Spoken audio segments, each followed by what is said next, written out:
What media day is this for you? This is my 14th media day. What media day is this for you? Don't ask.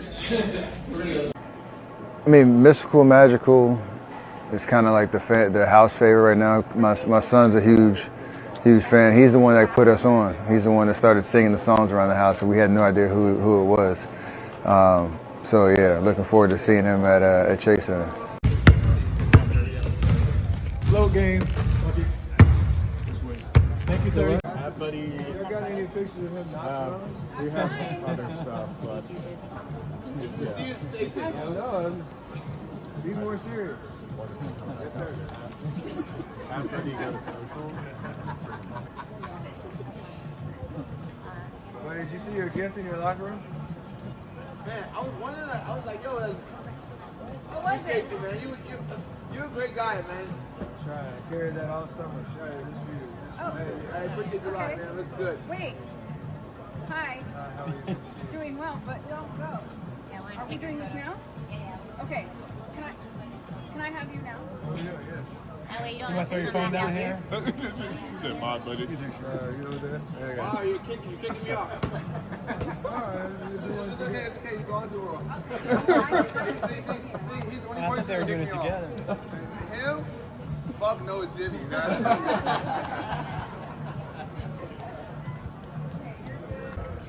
Good. Good.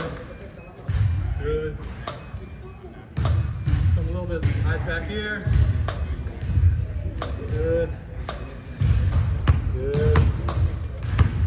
Yeah. Good.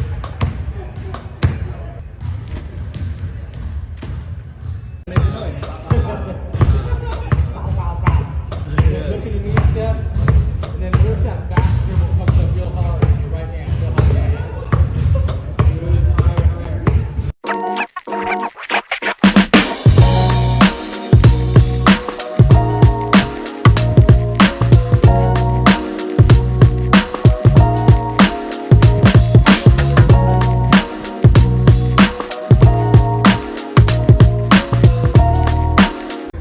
Come on, Jimmy. Ready? Summit. Start with them standing. No, you're ready. This is crazy. All right, fellas, looking good. Good. And with the smile in there. Yeah. Good. Look at me. 1, 2, and 3. Yeah. Hey, bud. Oh, yes. Hey, bud. You look Yeah. normal. You look normal. Same way for the last Whatever. 17. Yeah, I know. You feel me? Good. I will get you good. Somebody, no, don't even know. Just leave that there. The best part's gone. Oh, he got me back. Goodness gracious. It's all right. That's good. It's pretty good. Come on. Don't worry. Come on. You got a lot of them coming. You got a lot of them coming. Yes, sir. Please. God, I'm so mad. Somebody, no, don't even know. Just leave that there. Oh, you got me back. Goodness gracious. It's all right. That's good. It's pretty good. Come on, man. Don't worry. Come on. You got a lot of them coming. You got a lot of them coming. Yes, sir. Extrapolate that record out to a full season, like that's going to get you home court advantage pretty safely. And for us, like we know when we're healthy and you're going toe to toe against anybody in the West, that we feel like we have a really good chance. And hopefully with some kind of rejuvenated energy around that identity, we don't have to really figure much out. It's just can we put it all together again and do it for a whole year. Draymond told me that The work you put in, the love of the game, being around great people in this organization, and still keeping winning as the priority. And blessed to still hopefully be in that situation for a couple more years. When he gets here, I just know from man to man, he doesn't want to have to be in the way of anything. So let that situation play out. He can speak for himself. Negotiations are hard. We all know that. The idea of everybody's situation is a little different. everybody can come up with whatever narrative they want to. It's how business kind of goes. You know, some things are pretty straightforward, some things aren't.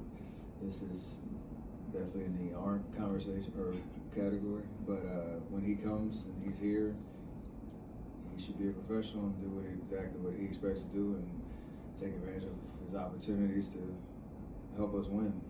Like, everybody who's in the locker room, that's what you're committed to do. And so I don't have any concerns that he'll approach it that way, and that's what we expect. With this last little piece that needs to settle, I think I'm extremely happy with a different look. You know, we're just trying to carry the momentum that we had from last year. Understanding getting through an 82-game season is the challenge for every team, but especially a veteran team. But the way that we finished and the record that we had, and obviously before I got hurt during the second round, like, we were a relevant threat, and I think we've gotten better. It's tough to lose Loon, like that's a big deal, knowing what he meant to our franchise. But we have a lot of pieces that are going to have an opportunity to take that next step, and like every NBA season. I said the same thing last year, probably at the podium right here. We started 12-3, and then all hell broke loose for a good couple months. So, like, you can only do what you can to control just your mentality going into the year. I think it's really optimistic and positive around here, and that's how it should be. I don't think I'm over that disappointment, because you always wonder, what if, like, had I not gotten hurt, had we won one more game in that second round and give me a chance to come back, had we not been chasing the last 2 months. Like, you always, as a player, you always think about that type of stuff. So it motivates you to understand what you can do this year to put yourself in a better position. So I think I'm still carrying that, which is, I think, healthy and a good thing. This summer it's always chaos around my schedule and all that, but it was really fun and rejuvenating to be able to work in a game, do the stuff that I want to do and need to do off the court. 4 kids running around, so it's crazy. And just enjoying myself, but also looking forward to today and this new year, because I know I don't have many more in front of me in that respect. So I'm excited to give everything I got to what's in front of me this year. Hello, everybody.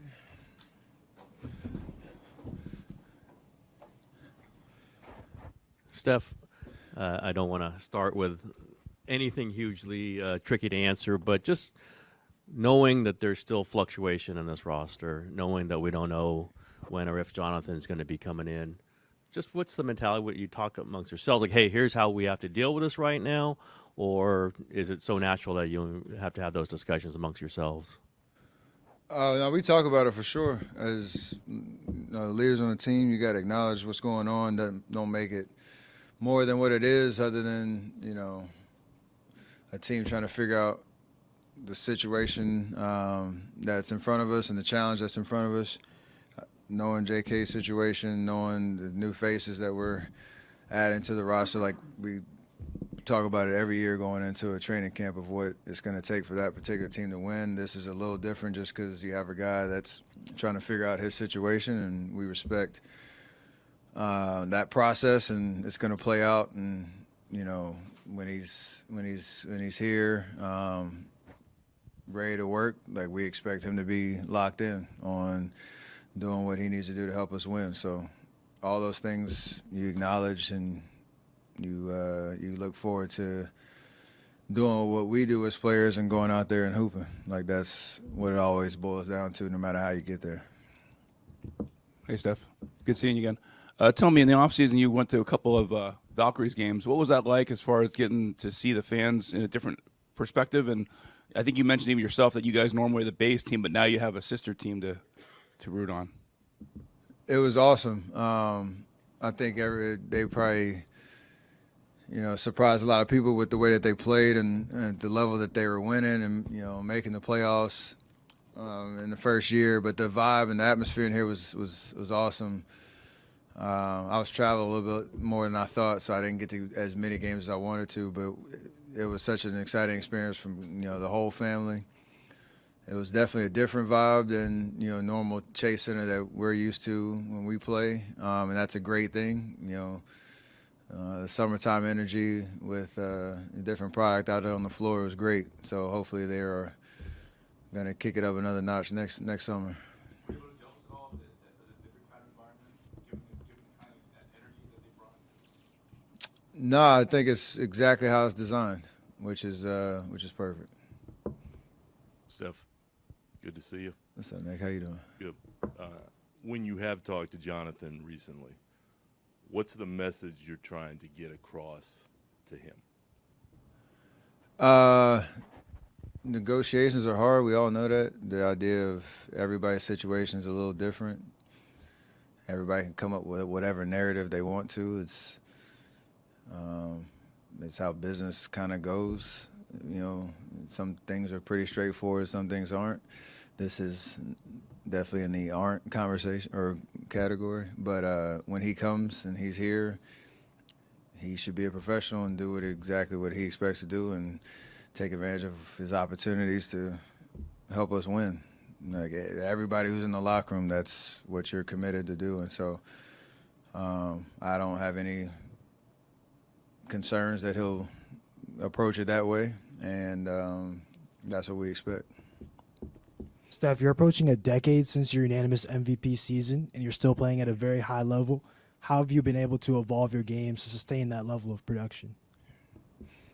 Just the work you put in, the love of the game, being around great people in this organization, and still keeping winning as the priority.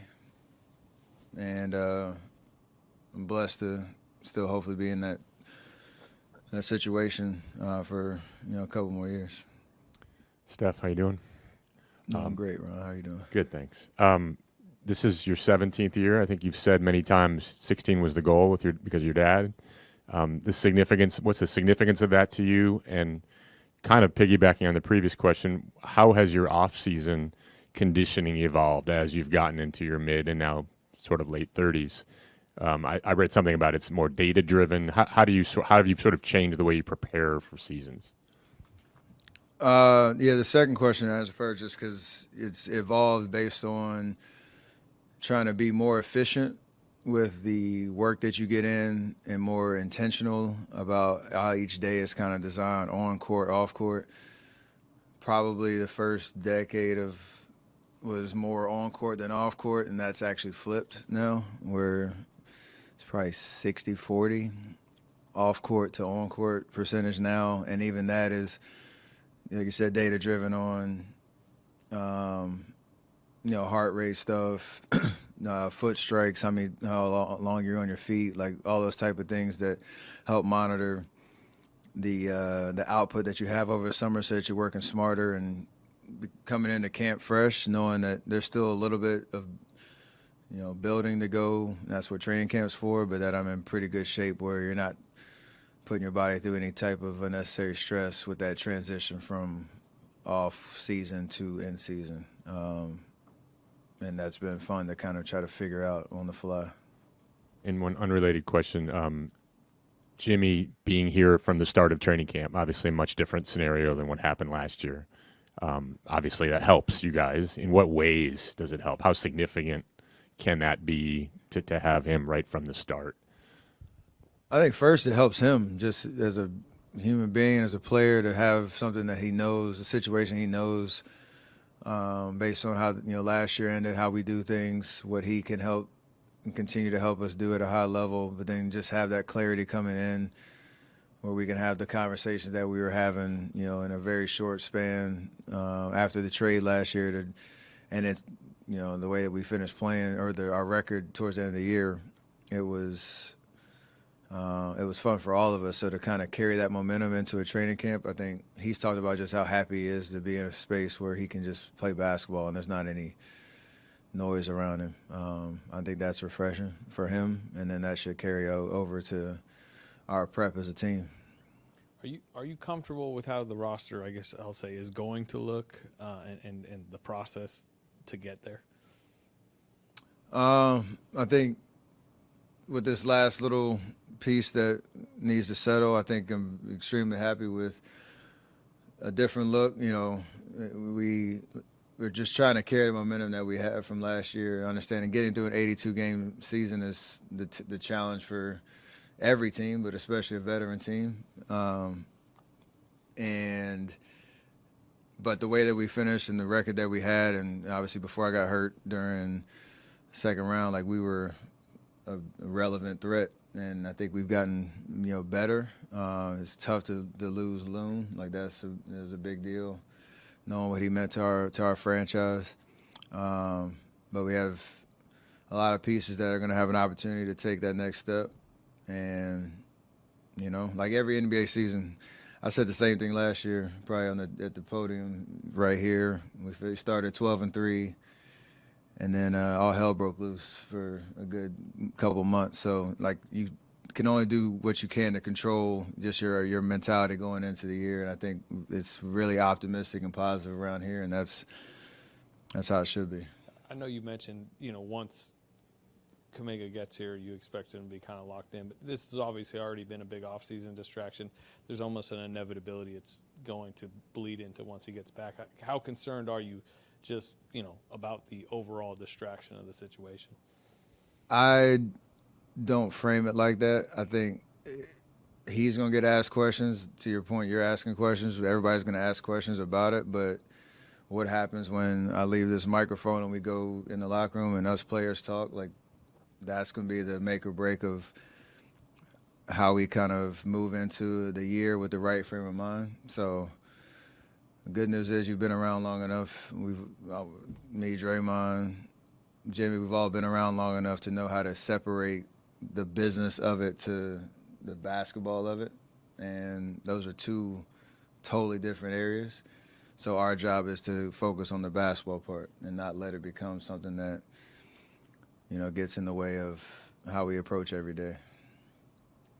With that said, how unique of an offseason has this been? Like, just that whole situation. I'm sure you've been through many a teammates trying to get paid, but I don't think we've ever been in anything like this. Does this feel like a unique situation? I think everything we do around here is unique, for sure. So it kind of adds to that journey. Us being realistically championship relevant for this long is unique. Us trying to maintain that for as long as we have is unique, and JK's situation is unique. Me being in my position where I'm at in my stage of my career is unique. Like, the whole deal is just it's you got to take the good with the chaos as well of it, because it is kind of unprecedented. So keeps me going because it keeps everything, kind of front and center on trying to, again, focus on winning. Like, we've done a really good job of that over the years and want to keep doing it. Some of us have talked a lot about, like, the age of the top guys. Mostly Nick Friedel brings it up. But especially with how last year ended, how cognizant or worried are you about you guys having to play a really heavy load to get to the postseason and then do the postseason thing? Is this something that you have to manage or pay attention to, considering you guys are Nick Friedel's age? You gotta pay attention to it for sure. Acknowledge what makes your team, what character it has to obviously play. Have the expectation that we're gonna be capable of beating everybody and anybody on any given night. But to your point, the endurance of 82. I think last year the biggest thing was we don't want to be in a position where you're chasing down the stretch of the season. Like, if you could at all be in control of that, where the last 2 months, even though we had a great record, it felt like every game was a playoff game for 2 straight months, and then you transition into a very tough 7-game series, and then you're 48 hours from a round 2, game 1. Like, it was a very condensed, high level of basketball. And so we want to be able to try to get through the 82 with a little bit more of a ability to kind of control the ebbs and flows of it. How we get there, like, we'll figure it out. Hello, Stephen. So this summer, it's your first time bringing the Curry camp to China, and there are a lot of young players from Korea, Japan, and China. And what potential you saw on those young kids? More than like specific potential of specific kids, it's just the idea of basketball at a high level around the world is continuing to grow. The skill level is, and the excitement around the game is really special, and I was happy to kind of experience that in Chongqing this year and have something that I've done here in the States for a very long time with the Curry camp and bring it over there. So basketball's at an all-time high, not only from an awareness and fandom perspective, but from kids who are playing and really taking it seriously and working on their game. So it's great to see. Steph, hey. In terms of your off-season, you talked about the high-level, condensed high-level basketball you played. How long did it take for the frustration of the way it ended to kind of go away for you? And also, how was this off-season? Last summer, you played a lot of very intense basketball. Was this a more rejuvenating or relaxing off-season after that disappointment?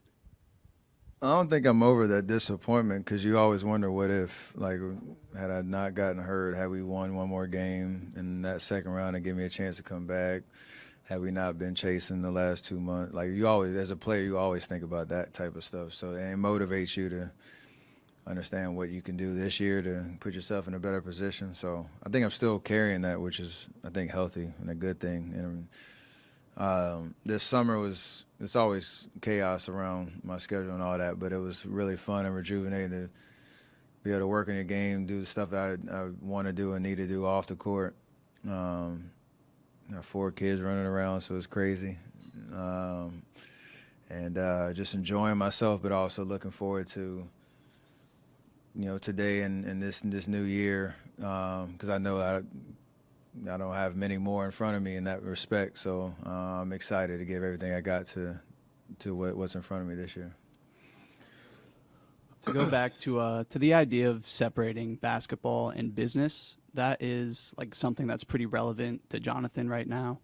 When his agent comes out and says, if we get the contract we want, we'll be committed to doing everything we can to win a championship. What is your reaction to something like that and the idea of like conditional commitment? I only listen to my teammate. I don't listen to agents or anybody who's speaking on behalf. Like, I hear that from JK. What have you heard from JK? And he'll be committed when he gets here. I just know from man to man, he doesn't want to have to be in the way of anything. So let that situation play out. He can speak for himself.